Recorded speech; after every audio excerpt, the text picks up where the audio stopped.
Hey folks, John Oliver here. Today we have a story that's as unexpected as it is intriguing. Let's talk about WJJA, or should I say, the station formerly known as WJJJ. This station has been a staple in the community for decades.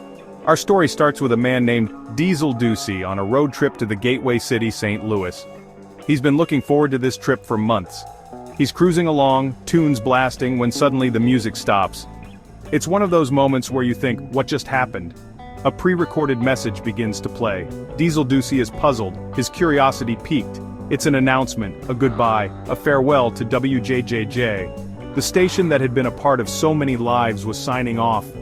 The voice on the message is somber. You can hear the emotion, the sadness, the finality in every word.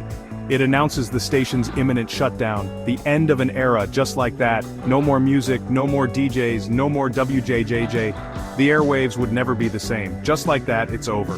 The sun sets on WJJ, leaving behind memories and silence. Our friend Diesel Ducey is left speechless. His road trip soundtrack abruptly cut short. He can't believe what he's hearing. What happened? Why the sudden shutdown? These questions linger as Diesel Ducey continues his journey, now in silence. Well, it turns out the station received a 48-hour notice from one Kevin P. Latac, representing Gray Television. This wasn't a friendly suggestion, it was a cease and desist.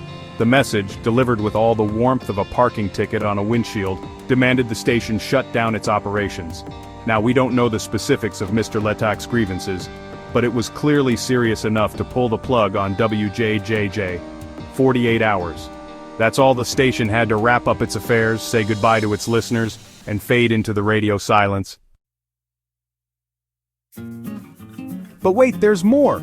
The shutdown message wasn't just a simple notice, it was a comprehensive directive that left no room for ambiguity.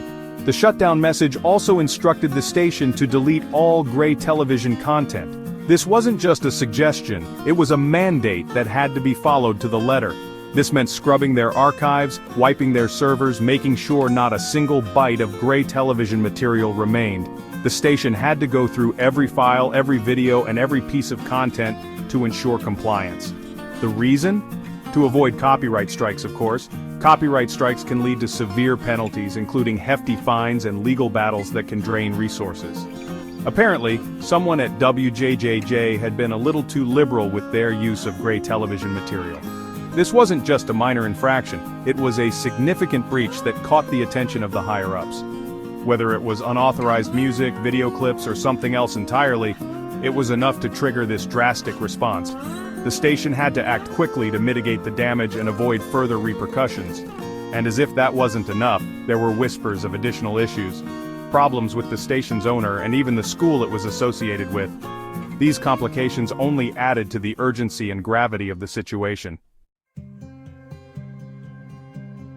After the shutdown announcement, a mournful sound filled the airwaves. It was a moment that seemed to stretch on forever.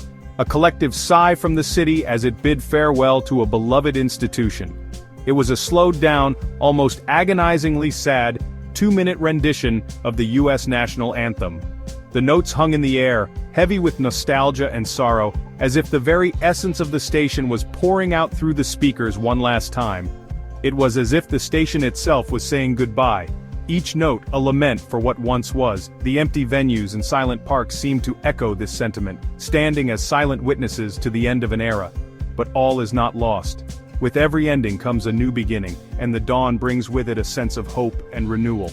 From the ashes of WJJJ rises a new station, WYTP. This new venture promises to carry forward the legacy while embracing the future. And who better to usher in this new era than our friend Diesel Ducey? Known for his passion and dedication, Diesel Ducey is the perfect person to lead this new chapter. At 7 a.m. sharp, he'll be back on the airwaves ready to spin some tunes and hopefully avoid any further cease and desist orders. His return is highly anticipated and the excitement is palpable.